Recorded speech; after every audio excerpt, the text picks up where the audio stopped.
In this video, we are going to present the recipe milk soft toffee. In the ingredient we have number 1 liter and a half of milk. Number 2, 1 cup of sugar. And number 3, 4 cinnamon sticks. Number 4, 2 or 3 grams of dough. Instruction. First, in a pot, pour the milk, add the cinnamon stick, and add the sugar. Put on low heat and we must constantly mix it to prevent it burst. After you notice that the milk has reduced by a third, add the dough.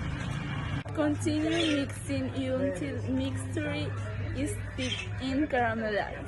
Pour to the mixture without let cool. With a neat cut into square or rectangular shape and ready.